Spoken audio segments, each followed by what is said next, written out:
Жашоо сүртүмдөрү сынак. Эмре Алту, Рожда Демирер, Ахмет Курал,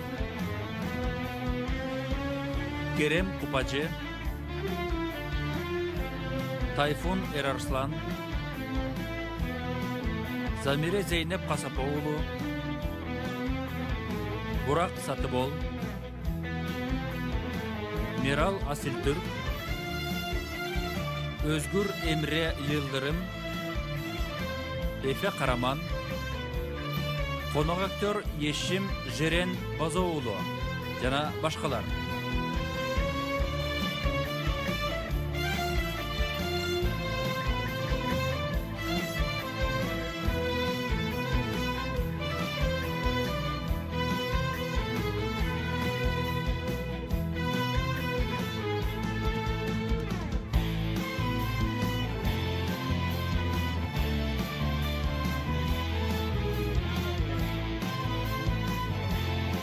Продюсери Чаара Бингүллер, режиссеру Жем Табак.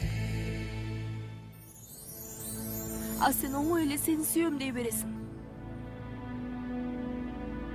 Же калп айтасың. Же болбосо маанисин билбейсиң. Сага достук кеңеш берейинби? Эгерде маанисин билбесең, билгенге аракет кылба. Анткени адам аябай кыйналат. Аябай.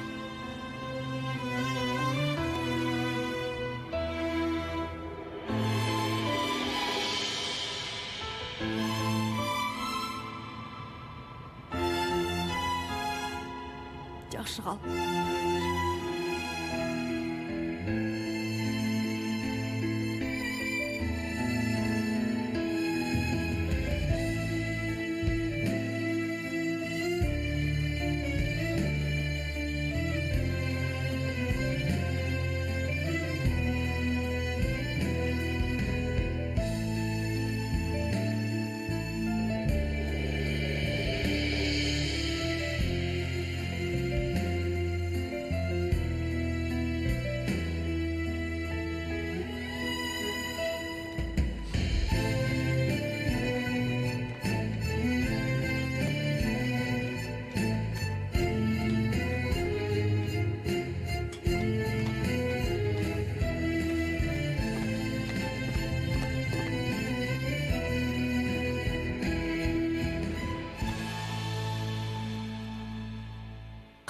Дору, кайда жүрөсүң?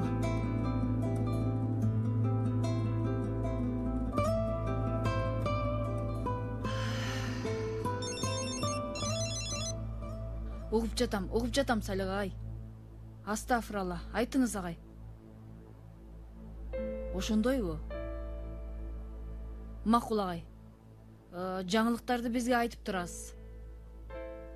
Макул агай. Албетте. Макул агай. Жакшы барыңыз. Мына чай да келди. Рахмат досум. Аш болсун. Етким кана алчы. Чоң рахмат. Шекер. Жан, чай досум. О. Эмне болду дагы досум? Дуру менен бүттүбү эмне? Көрбөй атасыңбы, карабайсыңбы? Жанер, эмне кыласың? Билбейм. Такыр билбейм. Анти билбейм дегениң менен бүтпөйт. Сейфи туура айтат. Кыз дагы туура айтат. Эмне үчүн? Досум, кыздардын сезимдери чыныгы эркектерди жактырышат. Ой, еткиним, сүйүү докторум менин. Ооба досум, сен мага караба. Мен ойлорум күчтүү, тажрыйбам жаман. Мейли, Жанер, сен бул кызды сүйөсүңбү же сүйбөйсүңбү? Ойлогонумдан да катуу сүйөт экем Еткин. Сонунго досум. Анда ушинтип эле уланта бер досум. Эшиктен кууса, тешиктен киресиң. Жеңиштеп ойрас чөйгө алдыртпайсың, билдиңби? Досум, эмне кылышты билбейм. Мындай кылайын, тигиндей сүйлөйүн. Муну жасайын деп берип, башым иштебей калды. Анан кыз маңдайыма келсе эле жалдырама тийип унчукпай калам. Келесі долу эмне деринди билбейм. Сен чындап эле сүйүп калтырсың анда. Эй, мени уккула. Айшегүлдүн жанында минтип ойду тоону сүйлөшпөгүлө. Жиним келет андай нерселерге. Неге? Кандайча эмнеге досум? Уккулачы достор. Эми Гүлү колунда эки ашыктын бири-бирине болгон назик көз караштары, балдай ширин сөздөрү, булар мага чоочун болуп атат. Сага кандай тиешеси бар, эмне болду? Кандайча тиешеси жок досум. Айшегүл кийин баштайт. Сейфи, сен мага мындай кылбайсың, Сейфи. Мына кара бири-бирине кантип карап жатышат, Сейфи. Гүл алып беришет, Сейфи. Сейфи, таң атканга чейин СМС жазышат, Сейфи. Сен мага көнүп алдың, Сейфи. Ыр жазып атышат, Сейфи. Мамилебиз кызыксыз болуп калды. Сен мага мындай мамиле кылбайсың, Сейфи. Досум, бардык нерсе ал айткандай болот. Сен бардык окторуңду короттурдуң. Дагы эмне керек? Сейфи, сен ачкасыңбы? Ооба, ачкамын. Көрүнүп турат.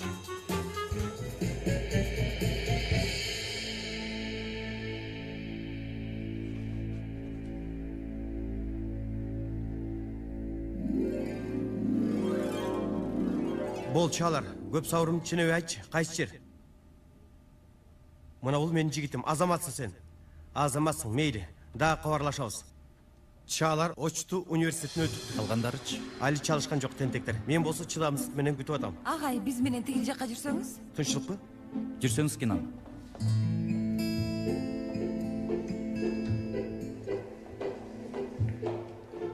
Кайыкылы бар атабыз. Кудай үчүн айткылачы. Кириңиз, агай. Эмне кылып атасыздар? Класста оюн ойноп атабызбы? Эмне кылып атабыз? Түшүнбөдүм. Эмне кылып атасыздар балдар бул жерде? Агай, азыр ким бар, ким жогун текшерели.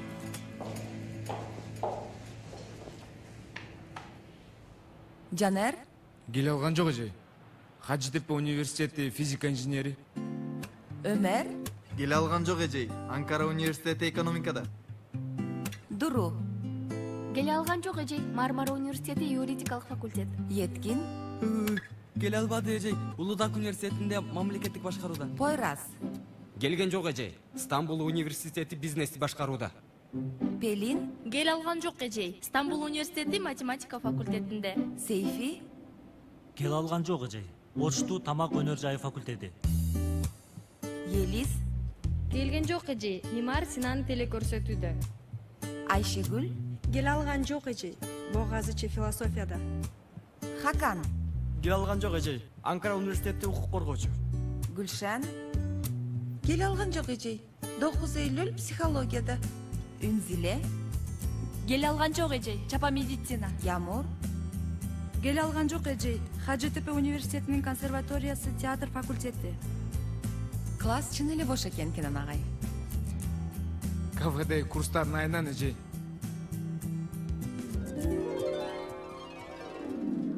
О, Кенен мырза, карып бартасың. Ушинтип кыялданып көзүң жашка толуп жатат. Буйрса, баары жакшы болот.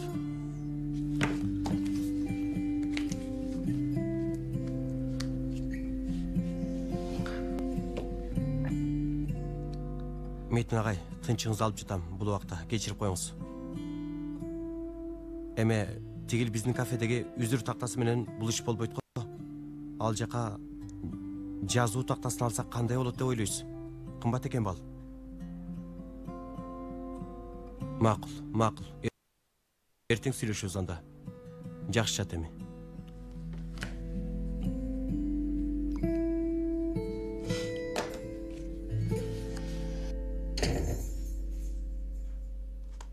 Келдиңби сулуу кыз? Саат канча болду?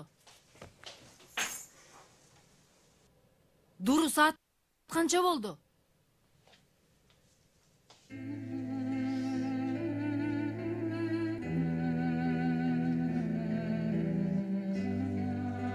Кызым?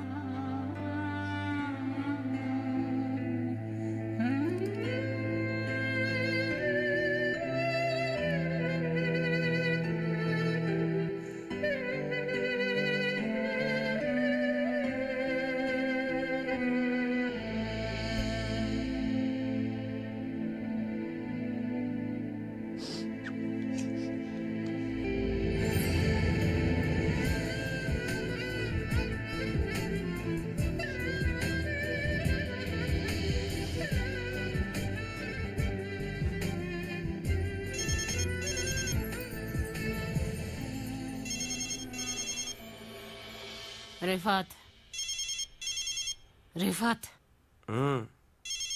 Rifat, telefonun şıngırap jada, жооп бербейсиңби?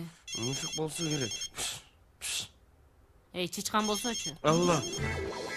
Козум, бир жума бою эле тамашаң ушул. Түн ортосунда ким болду экен? Rifat, үй ойгонуп алды. Жооп берсеңчи телефонго эми. Алло. Тууган, түн ичинде кимсиң сен? Ооба, мен Рифат Санжакылымын. Не? Эмне деп атасың сен? Эмне болуп атат, эй? Эмне деп атасың? Айнурум, тур, кафе өрттөнүп атат. Эмне? Айнурум, кафе өрттөнүп атат, тур. Рифат, кайда барат, эй? Ай, кийимим, Рифат. Килеген эле кафе кантип күйүп кетсин, Рифат. Рифат. Эмне болуп атат, Рифат? Рифат?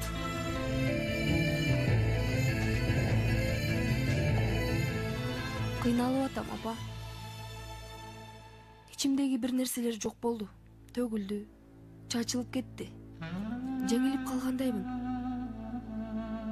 Адам катышпаган согушта жеңилип калат беле, апа? Мен жеңилдим. Колум, бутум, тилим байланып калды. Ага түшүндүрөм деп өзүмдүн сезимдеримди түшүндүм. Ушул убакка чейин билген эмесмин. Жүрөгүм ооруп атат, апа. Эмне үчүн мынча ооруп атат? Мен аны мынчалык качан сүйүп калдым? Эмне үчүн сүйдүм? Бул суроонун жообун эч качан жооп бере албайсың.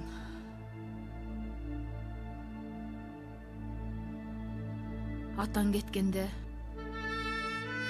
менин да жаным күйгөн. Эмне үчүн мындай кылды дегем. Мен буга татыктуу эмесминби дедим. Аябай ачууландым. Ага аябай жиним келди. Кийин өзүмө ачууландым.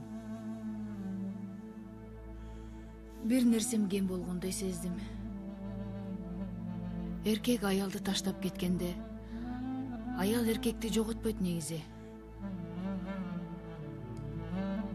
Жан дүйнөсүн жоготот. Себеби аял төрөгөндө эле эмес. Эркек аны чындап сүйгөндө гана аял болушу мүмкүн. Ошондуктан эркек карабай кеткен аялдар дароо жазанып башташат. Чыныгы аял болгондоруна ишенишсин деп.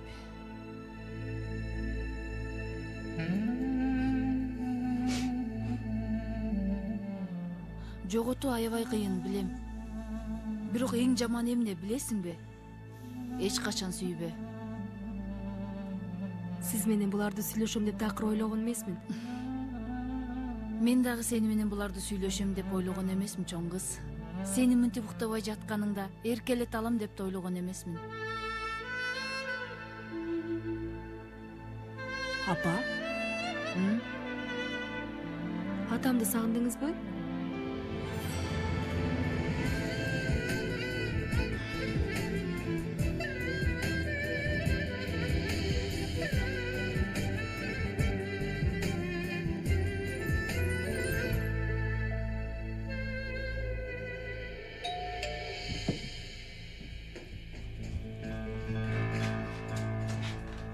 Эй, каякта жүрөсүңөр? Күтө берип чарчадым. Айнур, эмне болду? Же телефонуңарга жооп бербедиңер го? Балдар, эмне болду? Айнур. Эмне үчүн токтоттуңуз бизди, Жезде? Бакырба, бала уктуп атат. Жезде, эмне үчүн токтоттуңуз? Мен кетем дегенде эмне үчүн токтоттуңуз, Жезде? Өзүнө дагы ишенбеген адамга сиз эмне үчүн ишенип токтоттуңуз, Жезде? Эмне болуп атат иним? Айнур, эмне болду? Мени коркутпагылачы. Өрттөндү, Жезде, баары күл болду. Эмне өрттөндү?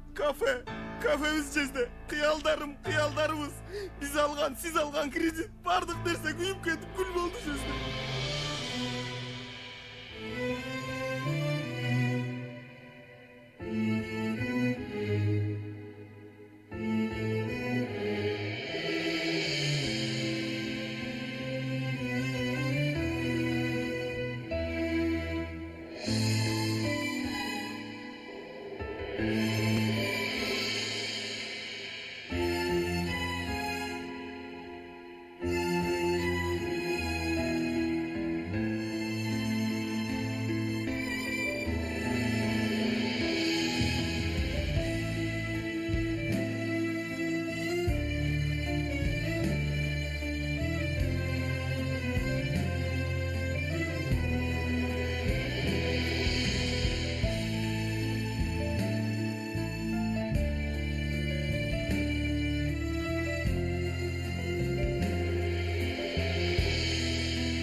Emne oldu balam?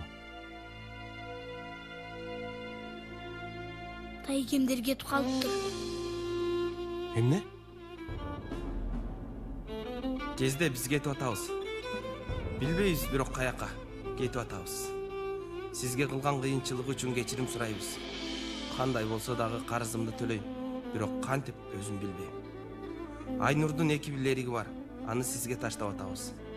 Билебиз, деңизде бир тамчы сыяктуу. Менин колумдан келген нерсе ушул.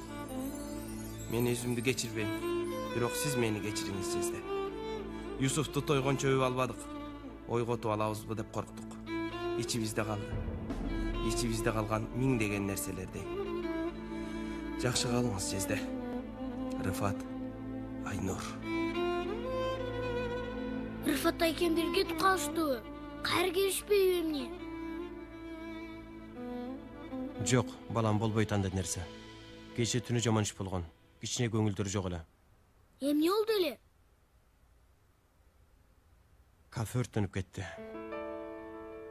Болду, кафе жок эми. Рыфат тайкемдер ошон үчүн кетип калыштыбы? Жок. Келишет, кабатырбылбы? Бирок катта биз кетип атабыз. Юсуфту тойгончо өбүп алган жокпуз дептир го. Адам кээде баардык нерсени жоготкондой сезет. Анан баш тартып качып кетет. Негизи андай кылбаш керек. Алардын бир аз көңүлдөрү жок азыр. Себеби ошол. Кана сен столдорду жыйыштырчы, дасторкон даярдап тамактаналы.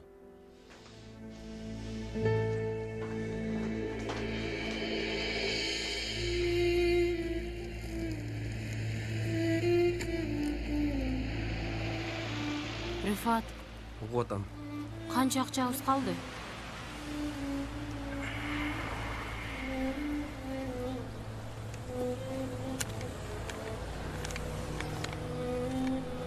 $142 лира.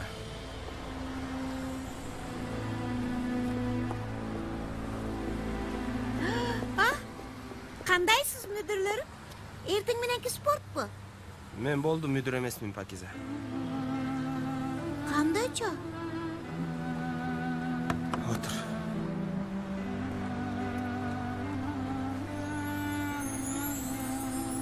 Кутмантан, Хамид. Кутмантан. Эмне, бул мырза мени менен бир дасторкондо отурганды каалабай жатабы, я? Койчу, Хамид, таң атпай. Баланы тим койчу, сага кандай зыяны бар? Өзү зыян. Эми даярдоочу курска барат имиш. Мен даярдоочу курска барбаймын.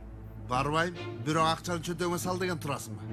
Бирок баардык балдар барышат. Университетке өтүш үчүн зарыл. Эмнеси зарыл экен? Өтө турган адам мектепте эле өтөт. Мектеп дагы башка нерсе. Курстар башка нерсени үйрөтчү эмне? Жок, бирдей эле нерсе. Бирок азыр заман өзгөрдү. Кара, мектептеги мугалимдер деле айтып жатышат. Ошондойбу, Севгай? Кайсы факультет бүтүрдүң сен айтчы гана? Көп сүйлөп атасың. 5 тыйын да бербей атасың.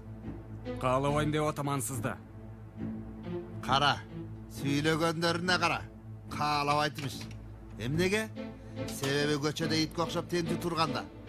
Ким мектепке? Анан дагы курстарга бармак эле. Койчу, Хамид, эми бала кааласа да жаман, каалабаса дагы жаман. Сүйлөө бол, чай куйгана. Эртеле.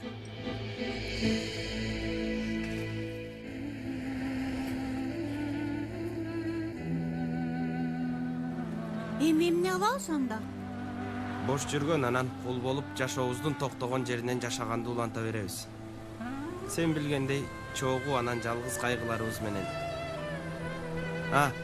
Унут электе. Бул жуманын акчасы 10 лира жетпейт. Кечирип кой бизди. Жок, мүдүр, мен ала албайм. Аласың. Алышың керек. Бол. Жок, байке, ала албайм. Ал, Пакиза, ал. Биздин маселебиз бул 140 лира менен чечиле турган эмес маселе. Жок дегенде сага карыз болбойлу. Жездем чалып атат. Жооп бербейсиңби?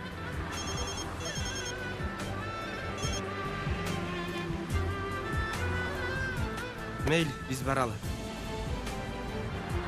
Кечирип кой бизди, Пакиза. Мени дагы, байке.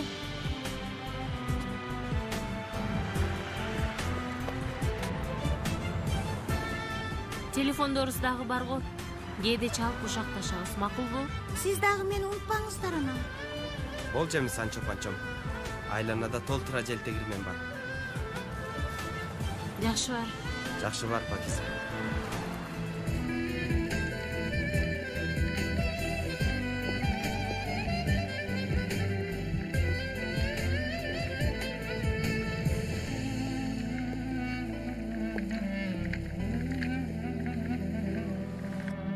Дуру.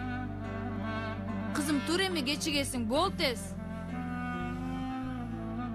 Тамак даяр, бол.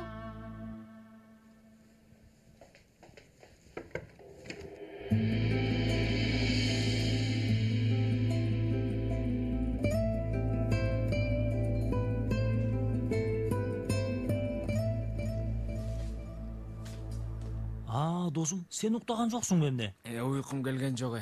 Мен дагы өзүмдүн коңуругумдун айынан уктай албадым. Ооба. Жанер, аз калды. Кайра баарыбыз чогуу үстүңө секирет болчубуз. Ким чай коет? Макул, чайды мен коем. Бирок бирөөңөр нан алып келишиңер керек. Кече мен баргам, дос. Койчу, ал мурунку күн эле. Мейли, мен барып келем. Досум, мен барат элем. Тим кой, эс алып алсын. Эми эмне болот мунун абалы?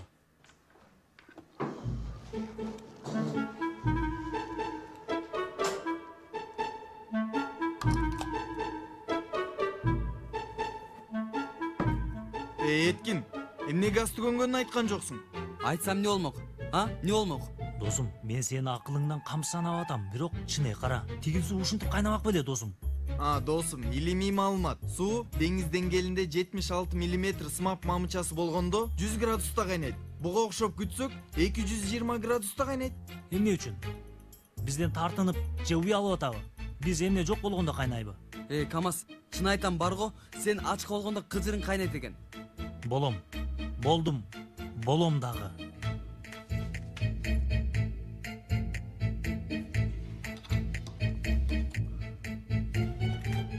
Нанды күтсөк болмок. Жок, бул мындай болбойт. Чайды мектептен чебиз эми. Бир нерсе жейли, болбосо бул баладан бизге эч нерсе калбайт. Тинка менен бетиңе сай болам.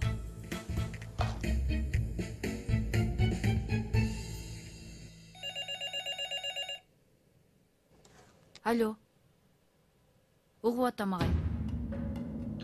Жок, агай. Маселе болот деп ойлобойм. Агай, ал маселеде сиз керек болгон нерсени жазадыңыз. Макул, агай. Сиз айтканды жазайбыз. Жакшы калыңыз.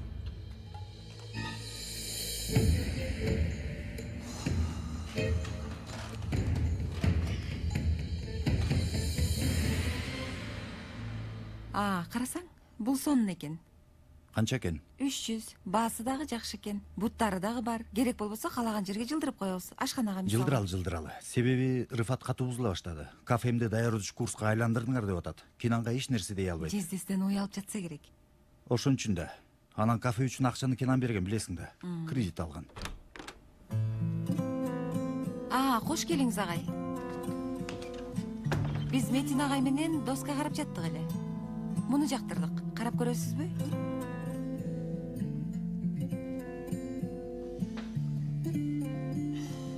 Кинан, жаман бир нерсе болду. Кафебиз, курс өтөр жерибиз өрттөнүп кетти. Эмне?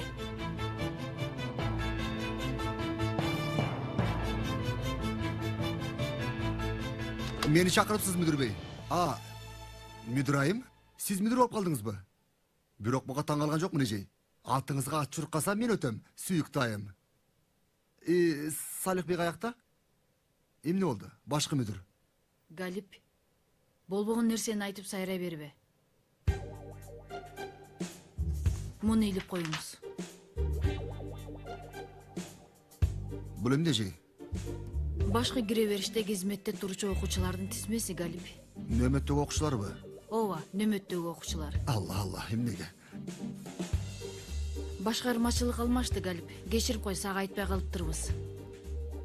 Коюңуз эжей. Мен эмнеден бул жерде? Мен чымын дагы чургузбайм.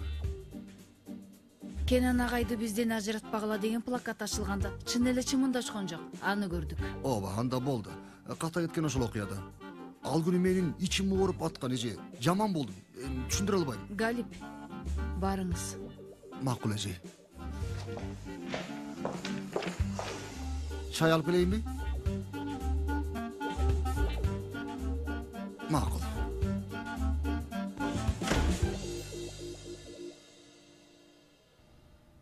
Жок, акчага, кагазга, кредитке эч нерсеге капа болгон жок. Рыфат менен Айнур таңгамал үйдөн чыгып кетишиптир. Телефонго дагы жооп бербейт тентек.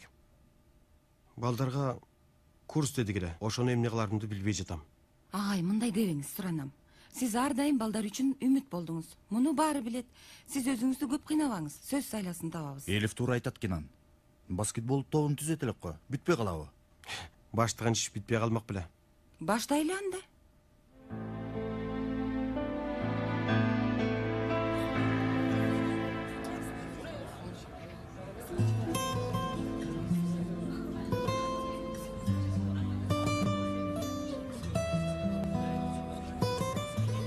Досум Жанжан, каяка жоголуп кеттиң я?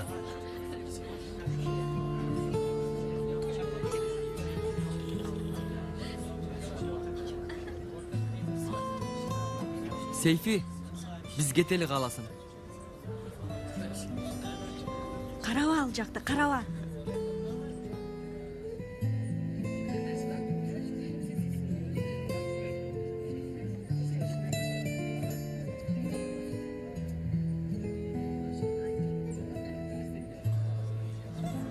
Эмнеге менден качып атасың?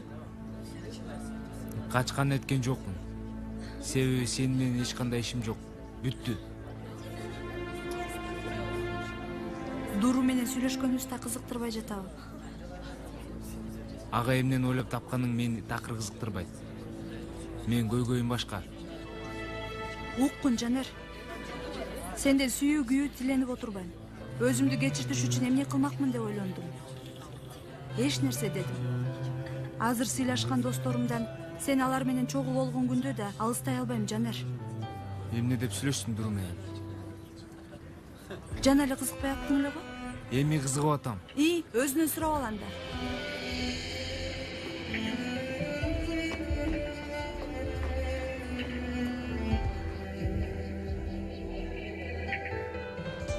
Азаматсың Айшегүл, эртең менен кетип калыпсың го?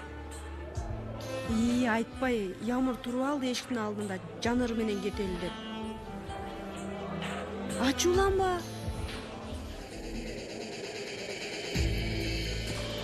Ямыр? Эмне болду буга? Жанер эки сүйүүнүн ортосунда калыптыр, байкуш. Эмне болду? Эч нерсе эмес. Жанар ыйлатты да, Мен анын айынан ыйлаганга көнүп калдым, Айшегүл. Эркектер да алар. Айда, ортодо биз эмнеге күнөөлүүбүз? Сүйлөбө, Сейфи. Макул сүйлөбөйм.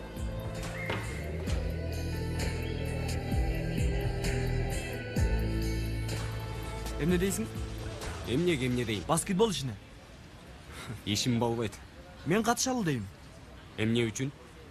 Кенен агай бекер сабак берет. Мен абалымды билесиң. Мага жакшы болмок. Эмне, окуйм деп калдыңбы эми? Жок досум, түшүнчү. Эми мектепте бассейн болот.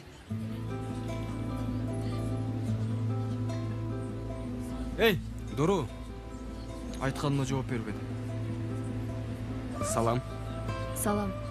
Бир аз сүйлөшсөк болобу? Азыр эмес, кийин. Макул. Күтөм. Эмне болду? Сүйлөшпөй койдубу? Жок. Дос, сүйүү иштер ушунча кыйын экен я. Жанерден сүйүү суранып аткандаймын. Көрүп атасыңар го, Сүйлөшкөн жигитимде эмес. Классташ катарында учурашканга жарабайт. Мен ал үчүн эмне гана кылган жокмун. Туура айтасың, бирок кичине убакыт. Каалабайм болду. Чындап каалабайм. Ямур, баш тартпайсың да сен. Силерге да рахмат. Дуру менен эбак эле жакшы дос болуп алыпсыңар го. Дөөрөөчү, андай нерсе жок. Бизден корккону үчүн бизге араң айтышты. Айтышканда жок. Биз өзүбүз түшүндүк. Угуп кой.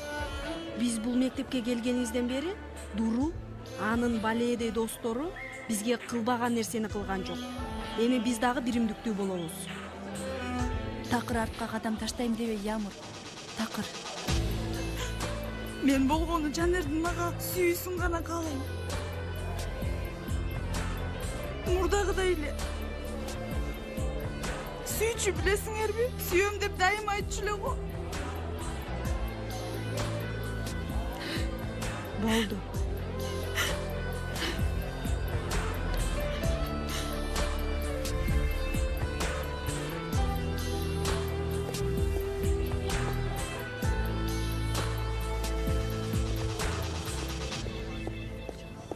Дуру? Дуру? Эй, Дуру! Эмне керек?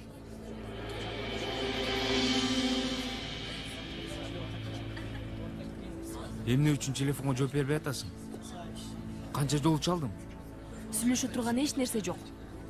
Баары өз ордунда. Сен сүйгөнүңө бар. Сен да сүйгөнүңө, ошондойбу? Жок жаным, мен андай эмесмин. Сүйгөндөн ажырасам өзүмө аманатчы таап албайм.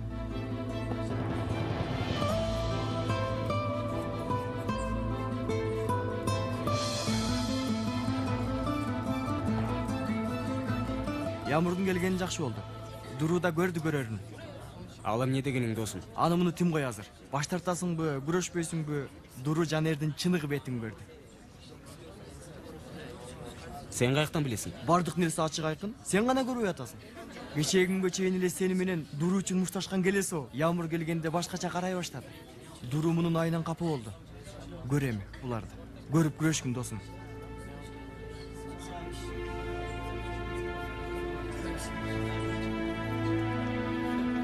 Жер таба алабыз деп ойлойсуңарбы?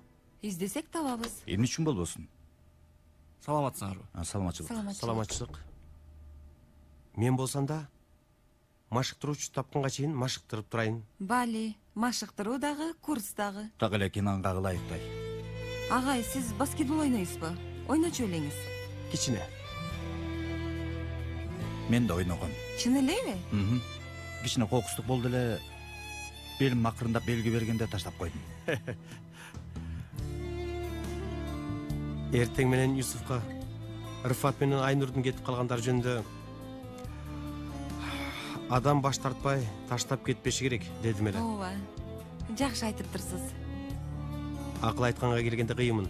Ал эми иш жүзүндө жаманмын. Эч андай эмес. Өзүңө мынчалык адилетсиз болбо. Менимче да.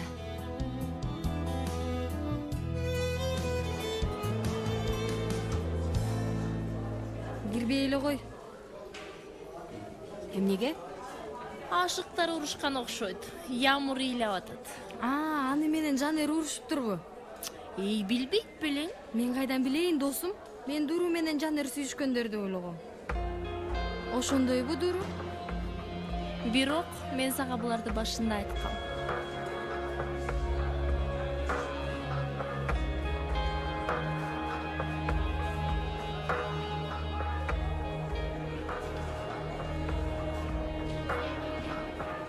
Дуру менен Елис. Бүгүн мектептен өмөтчүсүңөр кыздар. Негизи тизмени илип койгом, бирок көрбөдүңөр окшойт. Болду кыздар.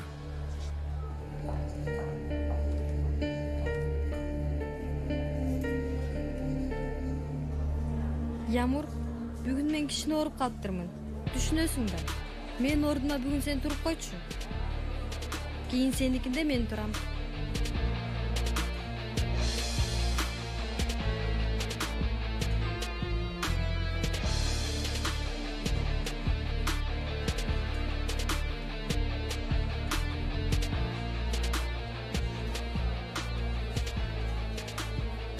Макул? Эмне үчүн болбосун?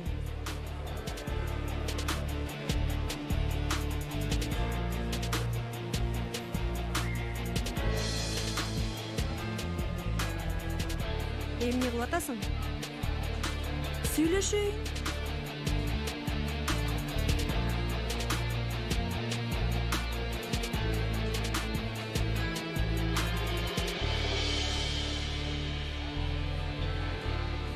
Эмне болду я?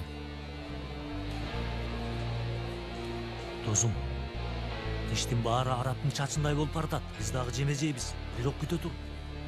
Силерге кандай тийишиңиз бар? Досум, кыздар биригишсе, баарыбыз өлөбүз эми. Суу куруш болуп атат.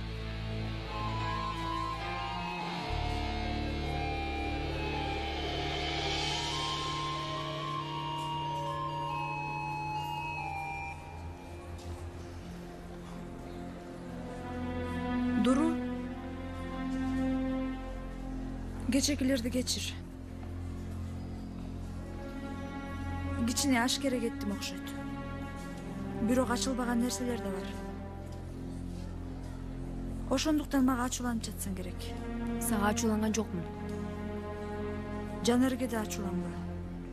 Ал да өзүнчө туура. Баш аламан. Дайыма ою чачырап кетет. Мен аны жакшы билем. Биз чогуу чоңойдук десек да болот. Сени укканга мажбурмунбу? Мага мынтип жаман мамиле кылганымды токтот. Билишиң керек болгон нерселер бар. Мен ошону айтып жатам.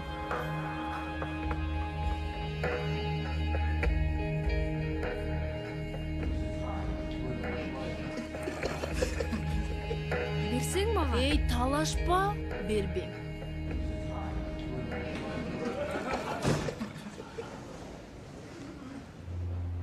Отургула балдар, отургула. Калем бер.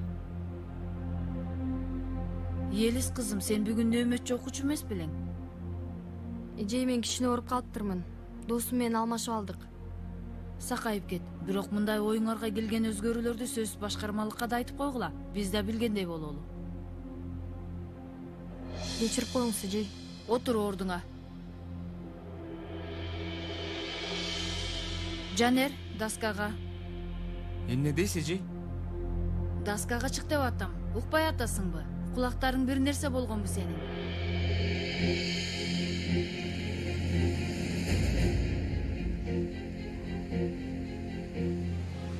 Кана?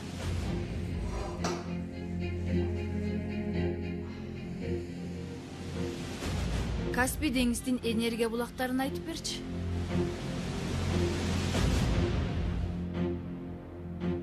Даяр эмесмин, эжей. Эмне? Даярданган жоксуң. Даярдана алган жокмун дагы эмес.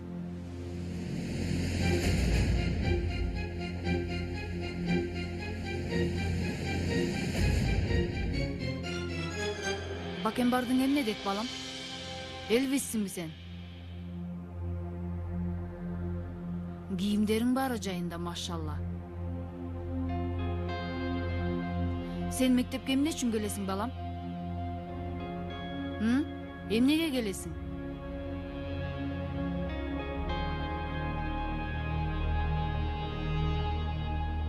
Келе сол кыла турган болсоң, келбе мектепке. Эмне кыласың бул жерде?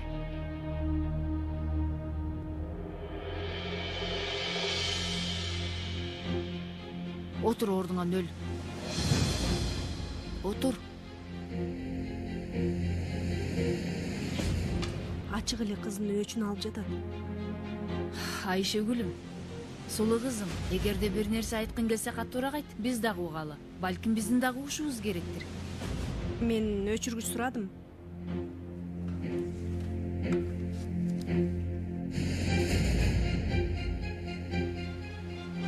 Алдыңды кара. Досум, бул эже мени да жактырбайт. Кана балдар, Каспий деңиздин энергия булактарын ким айтып берет?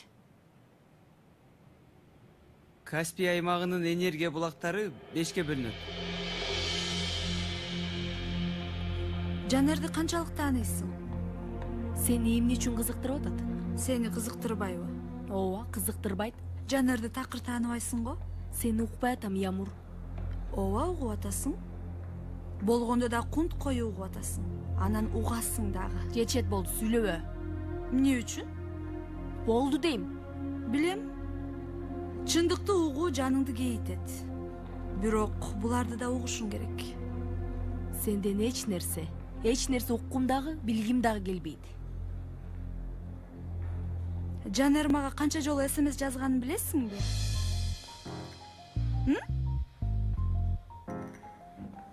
Качан? Сен менден эч нерсе уккуң дагы, билгиң дагы келбей жатпады? Качан? Эсимде жок. Бирок сен айткандай эле мааниси деле жок. Сага Жанерди канчалык таанайсың деп сурасам, жооп бере алган жоксуң. Кел, сени менен бир оюн ойнойлу. Жанердин эң жакшы көргөн тамагы. Ишенбейсиң, бирок фаршталган капуста. Колдогон командасы түбөлүккө картал. Ай, мындай болбойт да, эч нерсени билбей турбайсыңбы? Макул, сен дагы билип ал. Мейли, оңоюрагынан сурайын анда. Балдарды эң кызыктырган нерсе. Жанер гороскопто ким? Аны да билбейсиң.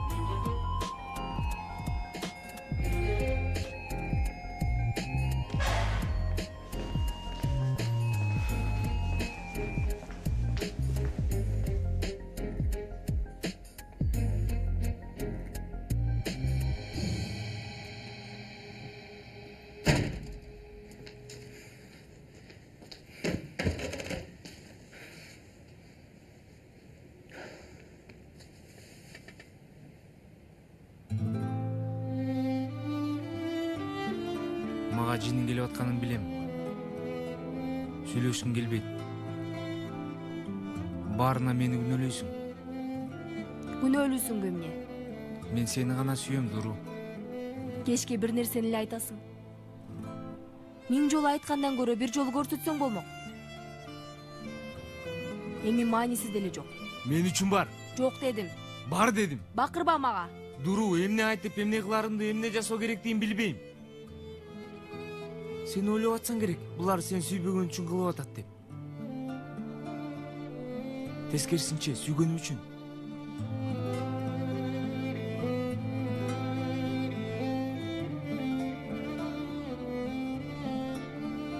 Окчу, мен биринчи жолу ушунчалык сүйүп калдым. Ошондуктан эмне кылуу керек экенин, эмне деримди билбейм.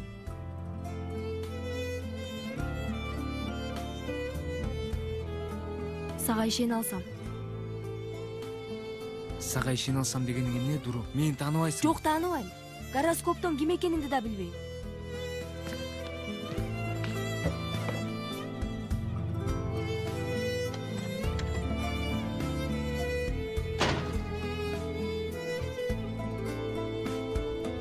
Ямыр каякта? Эшикте болсо керек, карайлы. Сен азаматсың. Эмне? Зехра эжей Жанерди бүт класстын көзүнчө уят кылды. Эми ачык эле кызын өчүн алды, ушунча келиштирип. Сүйүнөсүң уксаң. Бирок бир нерсени айтайынбы? Ямыр дагы келди. Эми Жанердин аркасынан көп чуркаба. Эми алтыным, жакшы көргөн досторго бар. Баары ордун билсин, алтыным.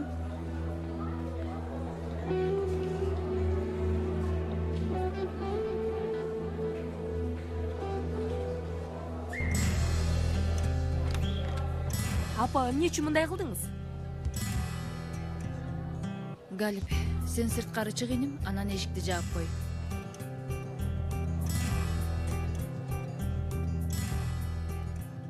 Эмне болду сага, Дуру? Эмне бакырып атасың? Жанерди уруштурсуз го.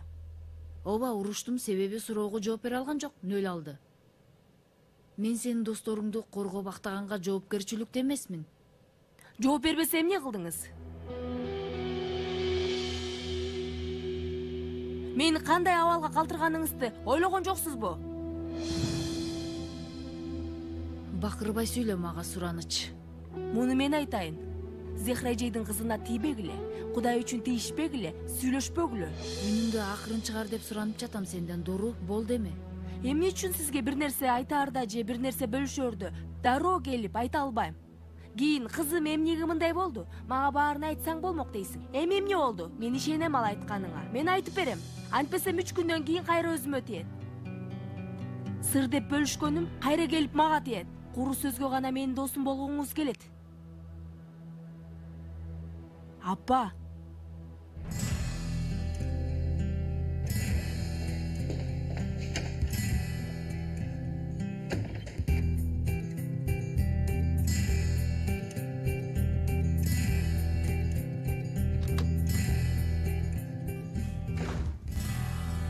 Салих бейди Анкарага чакырышыптыр. Мен да уктум. Демек уктуңуз.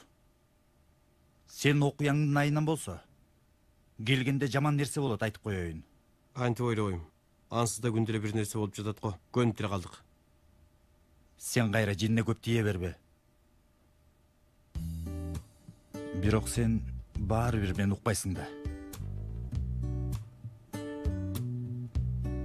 Мен жөн эле сүйлөп атам.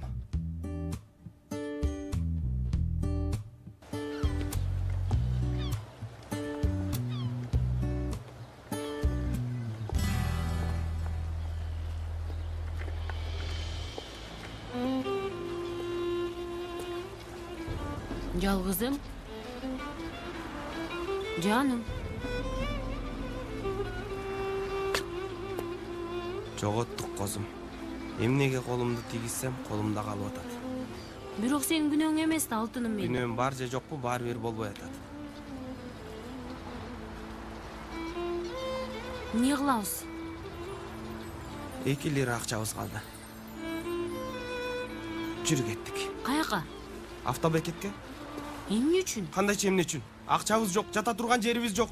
Жездемди 1000 лирага карыз кылдык. Анын үстүнө акчаларды өрттөп алдык. Иштешим керек. Сени ханышалардай жашата албадым, козум. Кечирип кой. Биз өмүрлүк доспуз, унутуп койдуңбу? Туура айтасың. Бирок тамырыбыз жок. Шамал кайсы тараптан келсе, ошол тарапты көздөй бурулуп атабыз. Мейли жан. Албетте тамыр сала турган күндөр дагы келет. Бирок сен мени менен, мен сени менен болсок эле, шамал каалаган жагына урсын, мени кызыктырып дагы койбойт. Алтыным козум.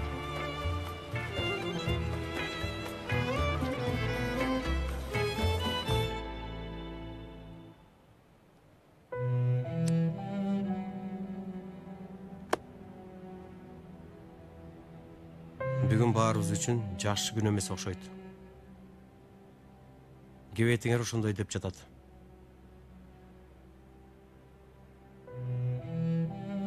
Мен дагы жаман кабарым бар. Кафебиз, курс өтө турган жерибиз кечээ өрттөнүп кетти. Ал кандай болду агай? Кандайча өрттөнүп кетти? Баары күйүп кетти. Баарыңар тааныйсыңар. Рыфат менен Айнурду. Алар дагы эртең менен үйдөн кетип калышыптыр. Баары күйүп кетти деп. Жалган айтпайын, мен дагы ошондой эле сездим. Бир канча убакыт мурун азыр дагы ошондой элем. Баары бүттү дедим. Баары жок болду.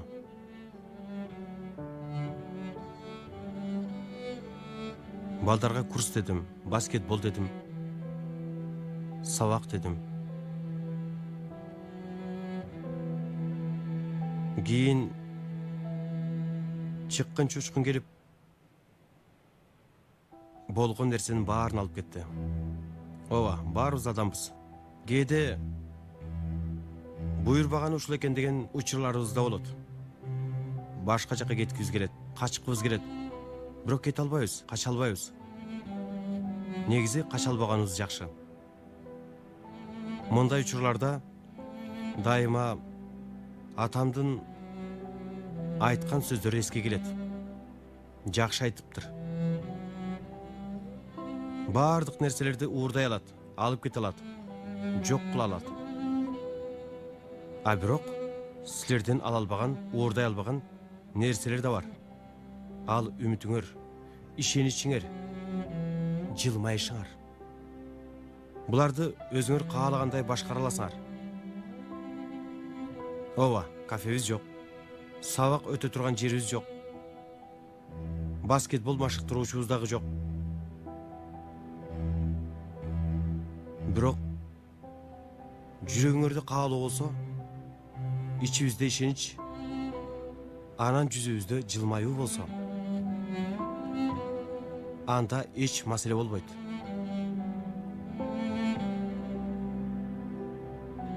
Мен спорт залда болом. Өзүмдүн билишимче баскетбол менен математиканы үйрөтүш үчүн. Камини да бар болчу. Тостери бар, үзүрт тактасы, түстүү дивандары, бүт баары бар болчу. Адам жоготкондо баркын түшүнөт экен козум. Рыфат, ушунча сүйлөп атасың, бирок айткандарың жөнүндө кичине болсо да ойлонуп жатасыңбы? Түшүнгөн жокмун. Ооба, балким кафебиз жок болду. Бирок карасаң дагы деле чогуу отурабыз. Ал ошондой дечи. Бирогу жок, Рыфат. Биз аябай кооптуу баледен кутулдук. Ал өрттө бизге бир нерсе болушу мүмкүн эле. Оозуңа таш, Кудай сактасын. Сактады, Рыфат. Эртеден бери кайгырып атасың. Колубузда бир нерсе пайда болдубу? Болбой атат. Кеткен кайра кайтабы дейги? Кайтпайт. Бирок кара, мен дагы эле сенин колдоруңду кармай алам. Көздөрүңдүн ичине карай алам. Маанилүү болгону ушул эмеспи, жаным? Ал өрттө сага же мага бир нерсе болсо эмне кылмак элек? Балким булардын баары бизге сабак. Балким мындан кийин бири-бирибиздин баркыбызды түшүнүп калабыз.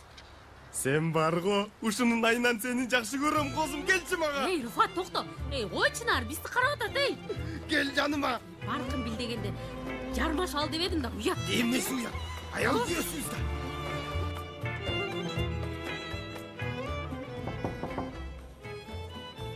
Келиңиз. Эжей? Келиңиз, Кенан агай.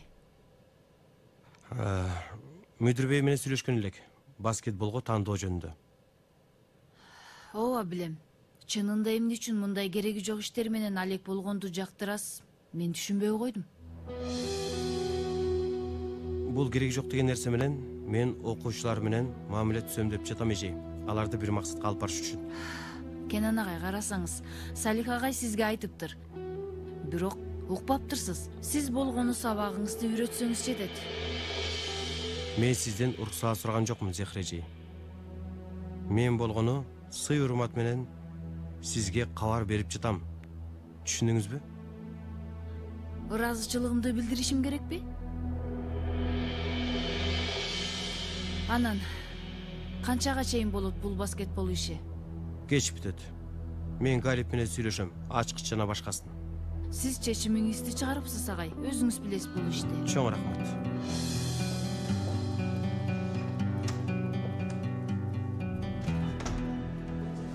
Галип. Угуп атам агай. Биз мен анан баскетбол командасына балдар бүгүн спорт залды колдонобуз. Сен дагы кеч кетет окшойсуң эми. Эч нерсе эмес агай.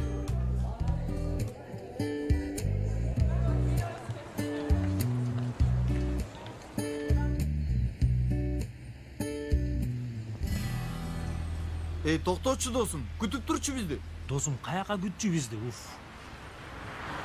Баскетбол командасына кириш үчүн спорт залга барбайбызбы, дос? Анан Кенан агай дагы чакырды, барбасак болбой калат, досум. Камаз туура айтып жатат. Кенан агайга уят болобуз. Силер барыр эле балдар. Мен көңүлүм жок. Болмок беле мындай нерсе. Сени ушундай абалда таштап кетебизби? Таштагыла, достор. Таштагандар таштап тураңыз. Кеттик эми. Мынтип жалгыз өзүңдү кыйнап бүтөсүң. Жан, серги түшөсүң кичине, ха? Мына сага. Эң жакшысы мен Жанер менен калайын. Силер болсо спорт залга барып Кенан агайдын жанында болгула. Мен барып сүйлөшөйүн, балким оюн алмаштырат. Туура. Макул досум, бар анда. Жанер бир жактан, Кенан агай башка жактан. Оф. Ылдый түкүрсөң сакал, өйдө түкүрсөң мурут деген окуяда. Так ошондой досум. Жүр биз кеттик. Кеттик. Жүр кеттик. Эң аягында Жанер гороскопто ким деп сурадым. Ага да жооп бере алган жок. Жанердин гороскопун да билбейт экен. Дагы анан сүйөм, күйөм дейт. Кандай сүйүү? Кандай күйүү анан? биз дагы ордун эстетип койдук ансыз да. Кызарып кетти. Сабак алса керек. Мындан кийин жеңил желпи жанердин аркасынан чуркабайт ансыз да. Үмүттөнөм. Кыздар айтмакчы. Бир нерсе сурайм. Тиги Елис менен Пелин. Алар Дурунун достору эмес беле? Жанердин айынан мамилелери бузулду. Бирок жакын арада эле кайра киндиктери бириккендей болуп калышат, көпкө күтпөйбүз. Менимче да. Эмне эле бул жөнүндө сүйлөп атасыңар? Алардын өңдөрүн элестетсем, жүрөгүм айланып кетет. Эмне болду эле? Сен эч нерсени билбейсиң да албетте. Булардын бизге кылбагандары калган жок. Өткөндө эле Үнсүлени жаңы пальтосун өлтүрүштү. Буга таң калган жокмун. Бардык нерсени күтөсүң алардан. Албетте, айлана бош экенин көрүштү. Мындан кийин жасап көрүшсүнчү, көрсөтөбүз аларга.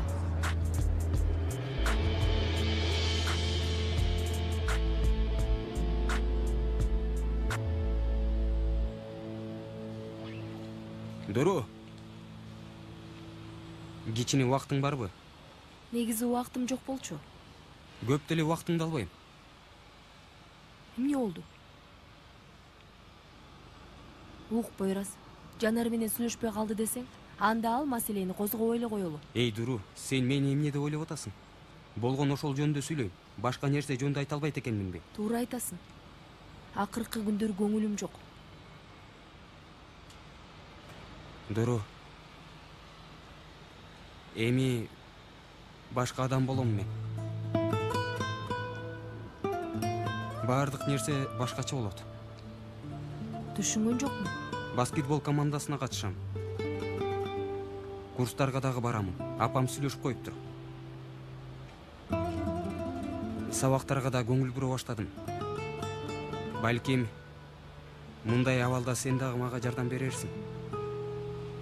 Кубанычтамын. Азыр кетишим керек. Жакшы кал.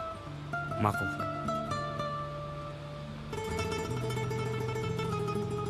Баары сен үчүн.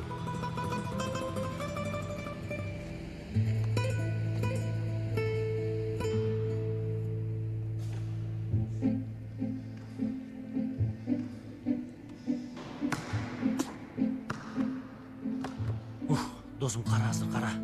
Мына көзүң кара, баскетболистти көрсүн досум, кара. Сен тим эле берилип алдың ғой? Албетте берилем досум. Бул жерде Лабрен Джеймс өсүп атат. Ким? Лабрен Джеймс. Койчу. Кара, мына кара.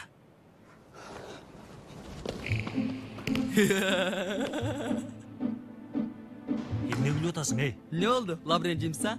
Эй, Джеймс эмес ал. Командада боло тургандар ушулар эле болсо өлдүк Кенан. Эч ким оңой болот деп айткан эмес. Кенан агай туура айтат. Алдыбызда убакыт бар, мен балдарга ишенем. Балдар, келелечи кана. Кайда Жанер менен Өмөр?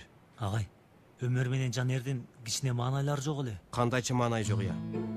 Бойраздар дагы жок. Бул жердебиз, агай. Бойраз? Же бизди каалабайсызбы, агай? Андай нерсе болмок беле. Кичине таң калдым. Кел эле кана. Кана башта айланда. Башта айланда.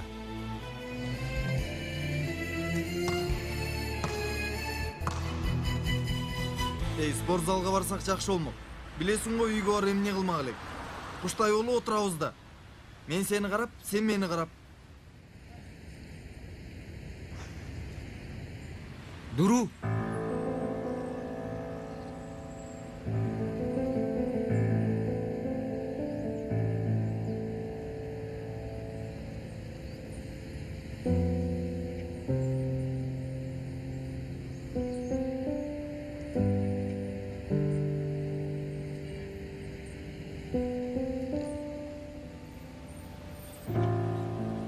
Сен эмне үчүн спорт залда эмессиң?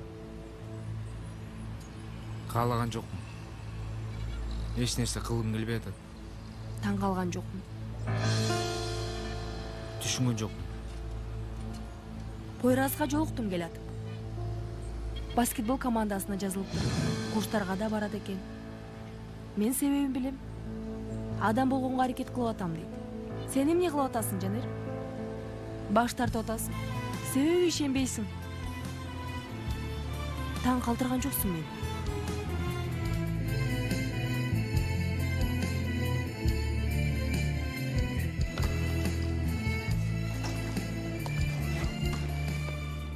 Адам карма, адам.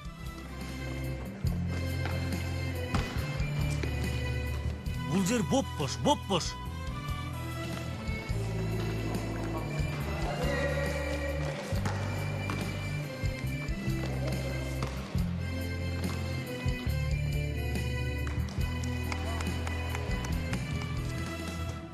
Балдар, чогулгула.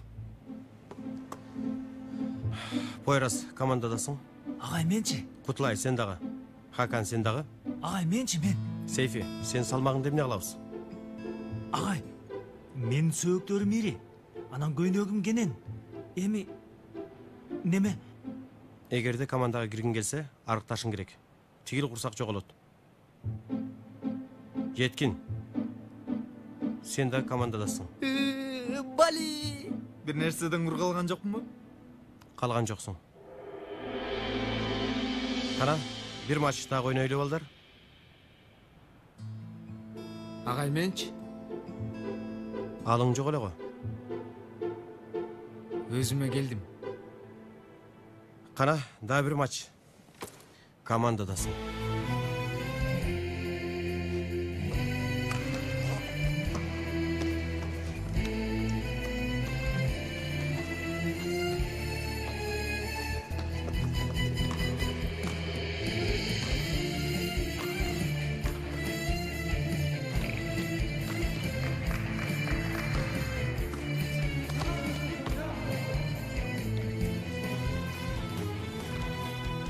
Мына, мен каалаган команда. Браво, Кенан. Браво. Карасаң, Пойраз менен Жанар бир командада. Өмүрүмдө ишенбейт элем. Чындап эле терең ойлопсуз, агай.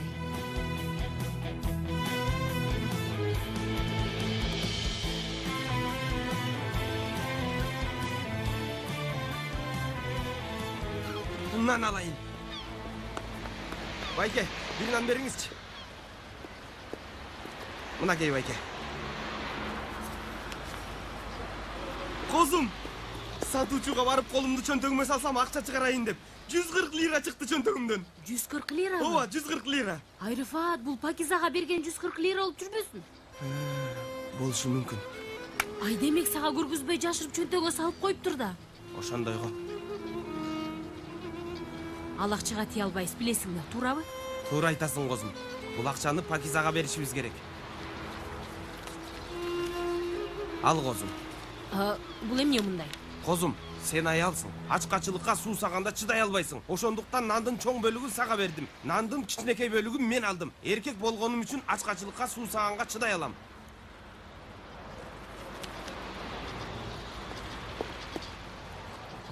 Козум, сен эмне кылып атасың? Ак чардак ыргыттым. Эми нандын 3/1 сен, мен, анан ак чардак бөлүшүп алдык. Тең бөлүшкөндөй болдук. Козум, математика маселесине окшошсуң. Күн сайын сенден жаңы нерселерди билип атам. Кимдин жубайымын? Жакшы менен жүрсөң жетерсиң Муратка дейт. Жакшы менен жүрөм да. Жездемден СМС келди. Эмне дейт? Куса болуп жолугууну самайын дейт. Ай, Рифат, бул жерде эмне жазылып турса ошону оку да. Үйгө келбесеңер мен силерди кечирбейм дейт. Эмне кылабыз? Билбейм да, Козум. Көңүлүм айтат, үйгө бар дейт. Намысым мындай дейт. Адамга дагы ашыкча жүк болбо, ол турган жериңе олтур. Ол турган жерибиз да жок.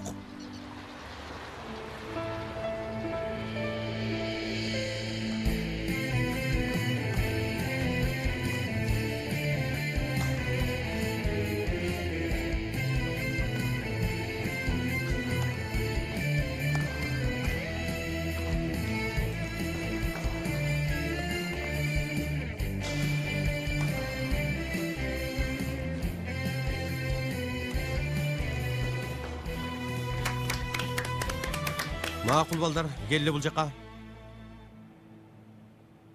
Мен азыр кетип жатам. Силер кичине калып, дагы машыгып кетесиңер. Силер кеткенден кийин Галип эшикти кулпулап коет. Эртеңден баштап сабактан мурун дагы, кийин дагы машыгуу кылабыз. Галип эртең менен эшикти ачып берет. Анан көйнөкчөн формачын ойнобогула. Эртең эле атып спортивка кроссовка алып келгиле. Кечиккен 50 жолу айланып чуркайт. Түшүнүктүүбү? Түшүнүктүү, тренер. Тренерби? Уланта бергиле. Балдар силерге аманат. Кабатыр болбоңуз, агай. Жакшы бар, Кенан. Жакшы калла.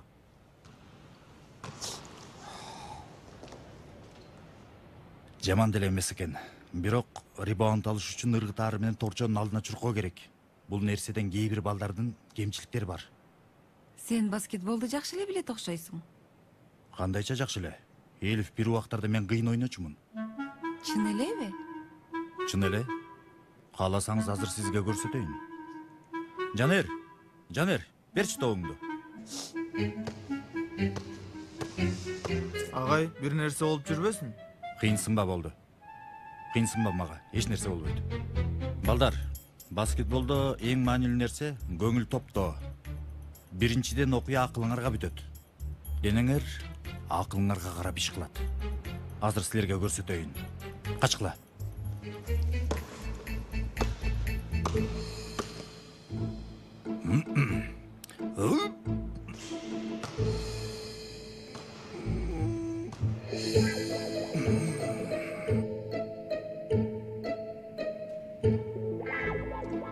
Агай, дагы тура бересиз бул жерде.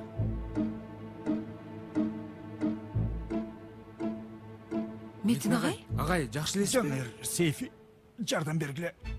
Ой, Метин агай. Ушундай да болмок. Нерсе болот деп айткам силерге.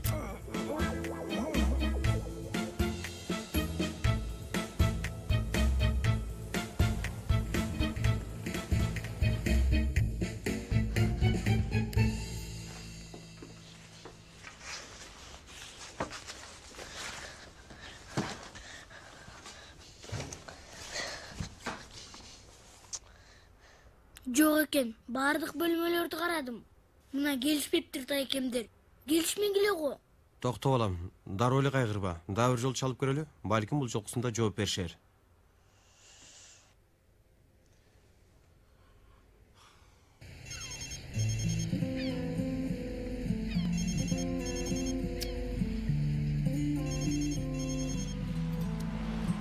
Озум, сенин телефонуң шыңгырап атабы? Меники мындай шыңгырабайт, Рыфат. Сеники ал. Меники экен. Кезден чалып атат. Кездеңби? Жооп берейинби? Бер. Алло, Рыфат. Каяктасың, иним? Кабатыр болуп жатабыз го. Кабатыр болбоңуз. Тоону томкоргон жездем менин. Биз азыр 5 жылдыздуу мейманкананын холундабыз. Алло, Рыфат, эмне дөөрүп атасың? Дөөрүп атам да жезде. Дөөрүп атасың албетте. Ансыз да бул үйдөн кетип калган арката. Анан эки билерикти таштап кетипсиңер. Биздин каалаганыбыз билерик эмес го. Биздин каалаганыбыз силерсиңер. Иним, үйгө келсек силер кайтып келдиңер десек, карасак эч бир жерде жоксуңар. Сыртта жүрө бербей, келелечи үйгө. Баралыбы? Барал албетте. Биз жок болбойт экен жезде. Калп айтпайын, болбой жатат дейм. Болла, көчөгө жүрө берип, уят болбой келди үйгө. Жезде, кел атып бир нерсе алалыбы? Нан пан керекпи? Жок, эч нерсе керек эмес. Болла, келди. Кел атышатты? Кел атышат. Ура, сонун. Келгиле дейт. Сонун. Ой, тоңуп калдым. Токто, сага бир канча аракет көрсөтөм деп, топту ыргытам деген боюнча катып калды. Бирок ыргыткан тобум корзинага түштү, ошону дагы унутпай эле суранчы. Ай, Метин, сен дагы эле аны ойлоп жатасыңбы? Агай, бул жашта баскетболдун эмне кереги бар? Менин жашым эмне болуптур, Галип бей? Эмне жок эле. Галип, сен дарыларды алып келдиңби? Алып келдим. Булчуңдарды жумшартуучу. Ийнени бир сайышат. Оп! Ийне? Крем-прем жок эмне? Ийненин эмне кереги бар?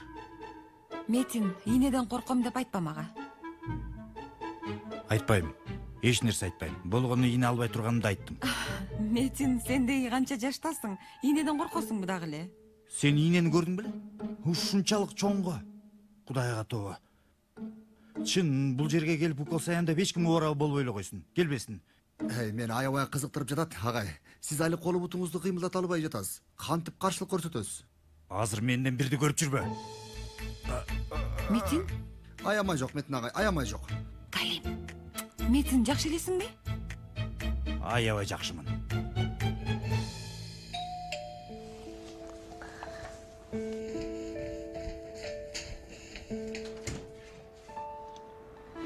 Koş gelingizler.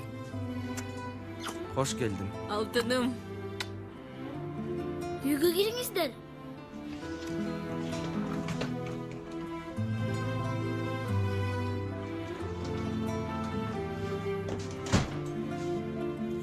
Үй ордунда экен.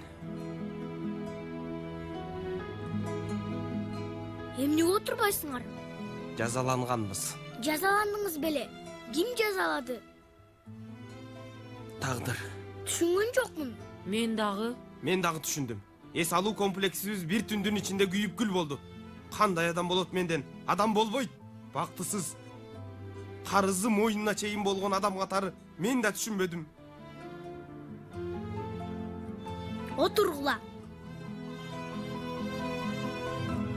Siz менин эң сүйүктүү тайкемсиз, а сиз менин эң сүйүктүү жеңемсиз. Чын элеби? Айрифа дагы чын элеби деп сурап коесуң да балаң канча тайкеси бар эле? Жакшы болмок. Болсо жакшы болмок. Мен сыяктуу бактысыз, Юсуф мен сыяктуу эпчил эмес. Тайекесинин жанында күчтүү, баатыр, колундагысын кое бербеген тайекеси болсо болмок. Мен башка тайекени каалабайм. Баатырым менин. Каалаба. Албетте каалаба. Бул тайекеңдин башынан эмнелер гана өткөн жок. Ошондойбу козум? Рифат, мага азыр Гүл ага окшогон сөздөрдү такыр айтпа, уктуңбу? Качкындар, кош келсиңер үйгө. Арыстан жездем менин, алтыным жездем. Апыртпа Рифат, апыртпа болду. Кош келсиң Айнур. Рахмат, жакшы жезде. Жезде, даяр пиццаңыз барбы? Бар. Мына ал. Акырын. Галип каякта? Бейтапканага кетти. Эмне үчүн? Шприц алып келет. Токто эми. Майлык алып келейин.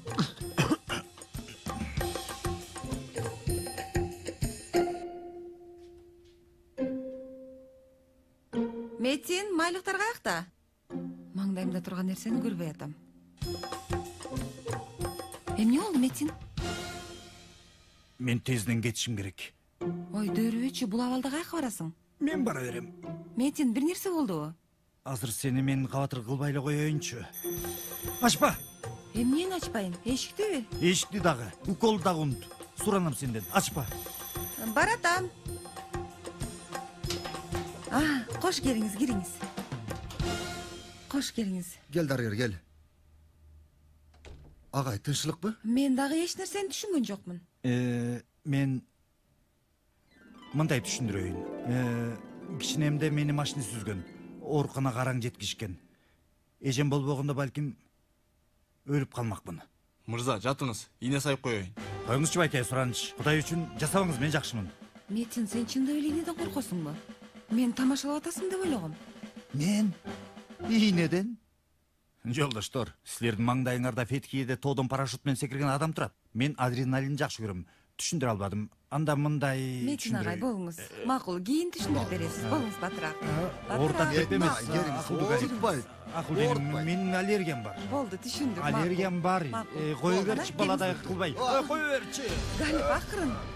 Метин агай, жакшы элесизби?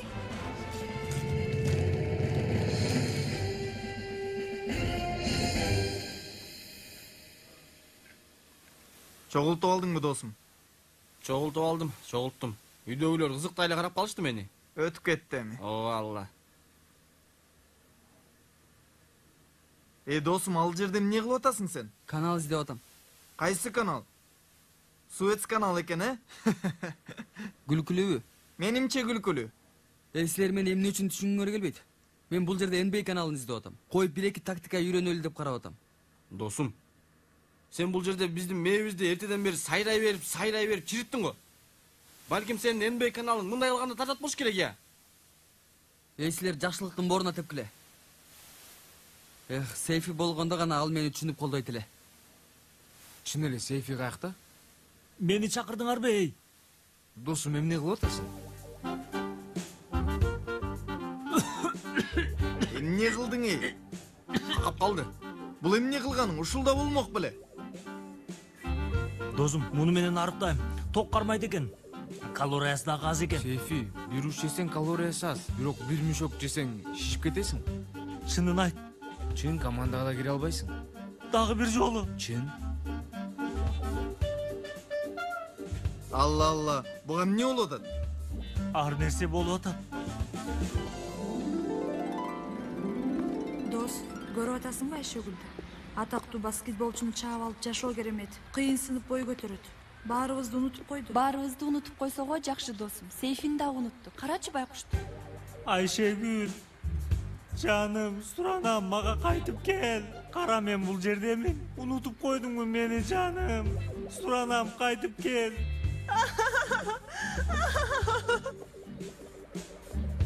Ой, Сейфи, сени унутуп коюш мүмкүн эмес. Оң жагыңды унутсам, сол жагыңды унута албайм. Ана мынчалык чоң нерсени кантип унутат элем, туурабы?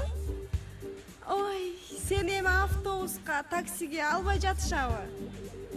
Өз убагында жакшыраак арктасаң болмок. Мейли.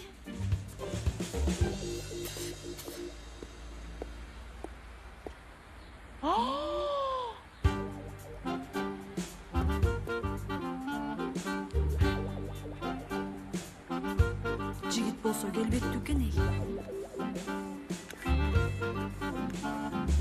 Келбеттүү, карасаң.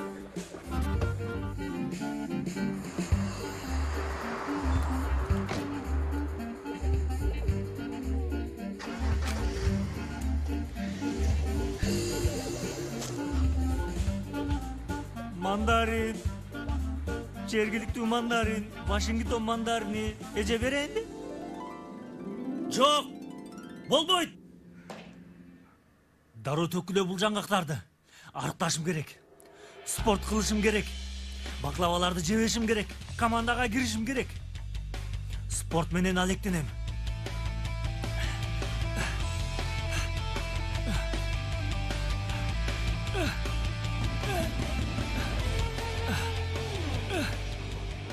Мына балдар.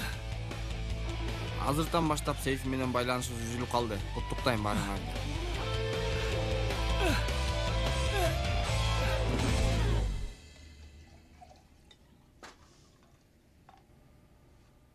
Ал эмне? Пойраз калып барам, эч нерсе жеген жок. Кара муну. Жесин, ичсин. Жебесе өлүп калабы? Семирсин. Хамит айланып кетейин, акырын угуп калат. Укса уксун эй. Анын тең туштары бала чакалуу. Үй бүлөнү багып атышат. Биздики дагы эле эрке. Иштебеген келесо. Жумшак төшөк. Ох, жашоо жыргал.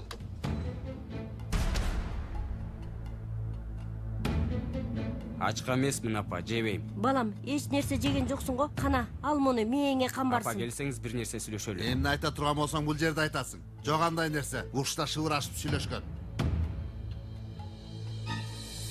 Апа, университетте окуйм деп чечтим. Балам. Дароо сүйүнбөй. Даярдык курстарга кантип барат экен жигит? 4 жыл ким окутат экен? Сурачы кана. Мен өзүм окутам. Колумдан келген баардык жумуштарды жасайм. Кереги жок, апа. Апа, курс маселесин чечтим. Парт-тайм иш таптым. Биздин бала иш таап алган турбайбы? Анда мындан кийин колуң бош үйгө келбейсиң. Ал турсун өзүңдүн тамактана турган азыгыңды жаныңа да ала келесиң. Болобу?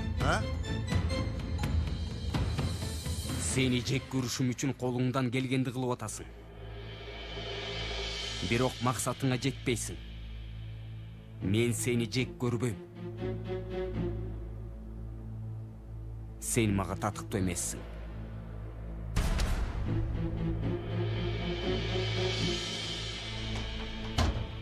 Карачы. Дагы каяш айтып кетти. Мектепте үйрөтчүбү буларды? Кудай урсун сени, Хамит. Баардык кубанычыбызды бузуп салдың. Эмне кылсаңар кыла бергиле. Кудай атоо. Жезде билесиз, жаш кезимде баскетболду сонун ойнойт элем. Жада калса менин атым Мэйжик Рыфат эле. Карзина мени көргөндө ыйлайт болчу. Байкап көрөбүз. Машыктыруучуну ойлонуштурабыз. Жезде, ойлонуу менен болбойт. Баскетбол практикалык иш. Ойлонуп ийгиликке жетпейсиз. Туура эле майданга чыгыш керек. Анда эртең кел машыгууга, балдар менен сүйлөшөйүн. Чогуу баскетбол ойнойбуз, а? Козум, биздин Хемди эжебиздин кызы дарыгер беле? Мен баскетбол ойногонго барам. Кабатыр болбоңуз жезде. Рыфат, сен дагы эмнени ойлоп таптың? Алла үчүн баскетбол эмне, сен кимсиң, эй? Билгизбе козум, билгизбе. Иш үчүн акыркы мүмкүнчүлүк бул. Жезде, жаш кезимде баскетбол ойноп атканда бутумду оорутуп алгам. Мынтип ошондон бери. Бул жерде? Козум, эмне кылып атасың? Билгизбе козум, билгизбе.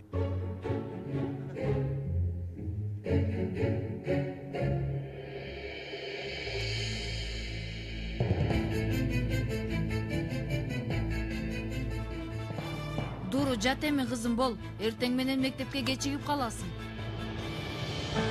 Эмне кылып атасың? Кийимдерди чогултуп атам. Эмне үчүн? Кетип атам. Каяка? Апа, мен ойлонуп көрдүм. Мындан кийин атам менен жашайм.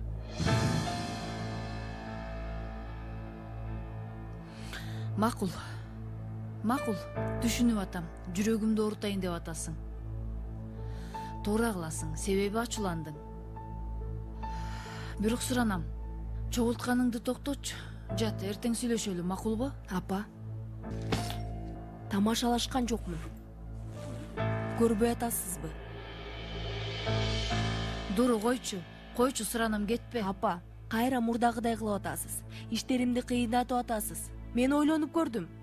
Муну түшүнүшүңүздү каалайм. Апа, мен дем ала албай атам бул үйдө. Муунуп кеттим. Дуру, кетпечи. Суранам, кетпе. Эгерде мына бул эшиктен чыгып кетсең, бул үй боп-бош болуп калат. Анан ошондо мен дем ала албайм. Кетпе, суранам, кетпе. Суранам, кетпечи.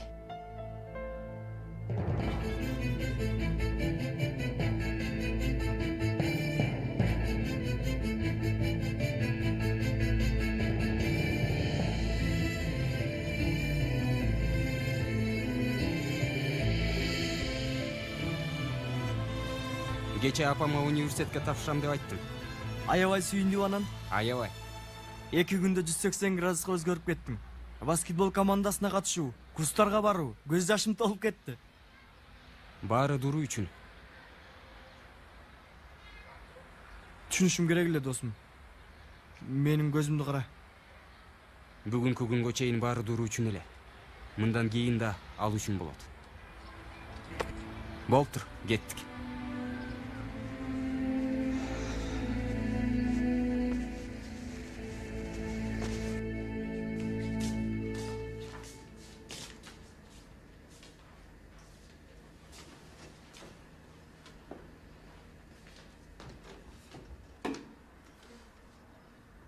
Кутман таң? Таң сен үчүн кутман экен. Каргалар менен мамилең кандай? Чаларым, бүгүнкү тамашаларың күлкүлүү эмес, билесиңби? Каргаларбы? Мен түшүнбөдүм. Ал эмне дегениң? Эми еткиним. Бул жерде биз каргалар менен чогуу тамак жегенибизди элестетип. Жок, болду. Калганын айтпа. Таң атпай болбойт экен. Мейли болгула, даярдангыла. Кечиге отабыз, баралы. Түшүнгөн жокмун. Досум, дагы 1 саат бар го. Ооба, бар. Жанер, сен эмне таң атпай шашып калгансың? Дурга тиешеси бар дебе бирок. Балдар. Мындан кийин биргиле. Эмне жасасам да, ал Дуруну жоготпош үчүн. Досум, кыйнабачы өзүңдү. Болбой атат го. Балдар, мен Дуруну аябай сүйөм да. Дагы элеби? Ооба, дагы эле. Адамдын сүйүү үчүн жасабаган нерсеси жок, досум. Так 8 саат 16 мүнөт 27 секунд ачкамын. Эсим алып калды. Достор, баары махабаттын айынан. Мен кеттим.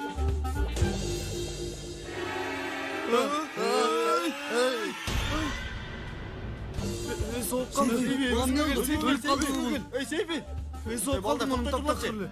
Сейфи. Жүк басып қалғандай. Чоң рахмат. Каякта жүрөт эмтиги? Азыр келет. Сен эмне үчүн чакырдың таң атпай бул жерге? Сүйлөшүш керек Айшыгүл. Эмнени сүйлөшөбүз? Кел тат. Кутман күн. Кутман күн. Карагыла кыздар. Бүгүнкү күнгө чейин Пойрас менен достору кылган кылыктарга сабыр кылдыңар, Кенан агайга сөз бергенбиз. Окуя бул абалга келгенге чейин эмне кылдыңар? Алар кол салып жатышса, биз да кол салабыз. Согуш баштап атабызбы? Ооба. Муну алар каалады. Биз да абалга жараша иш кылабыз. Макулбу? Ооба. Түшүнүп атам, башыңар айланды. Бирок айткандарымды жакшылап укула. Биздин балдарга да барып сүйлөшөбүз. Пойрас менен достору кылгандарына жооп беришет.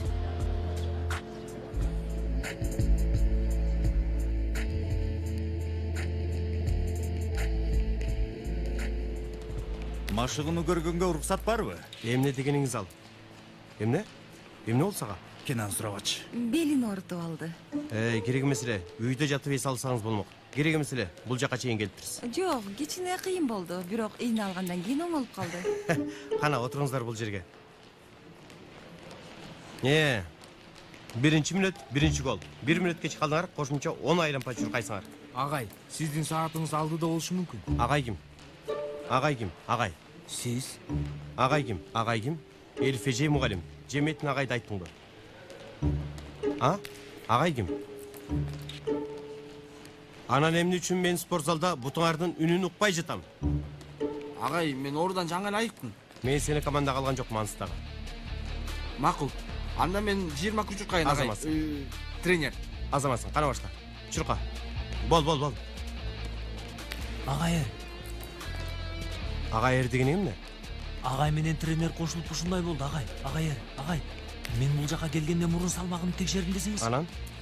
Ананын сиз турабаңыз, мен дагы жооп бербейин. Анда уланта бер, Сейфи. Макул, агай.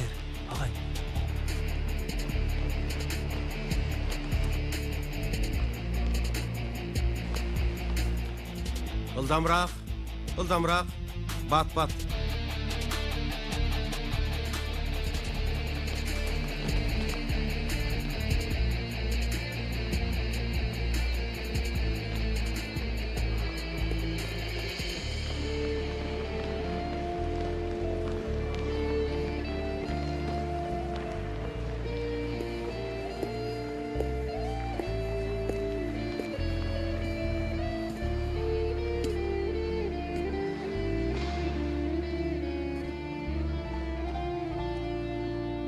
Агай.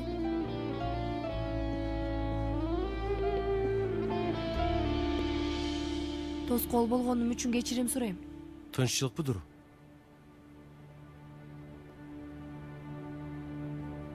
Баарыңар менен коштошкону келдим.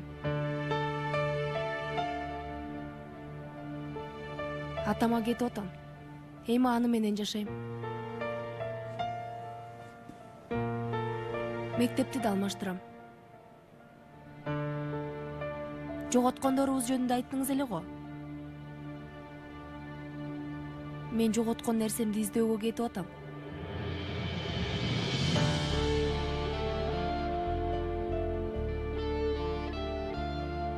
Эми дайыма айтарсыз. Бир жакшылыгы болсо экен деп.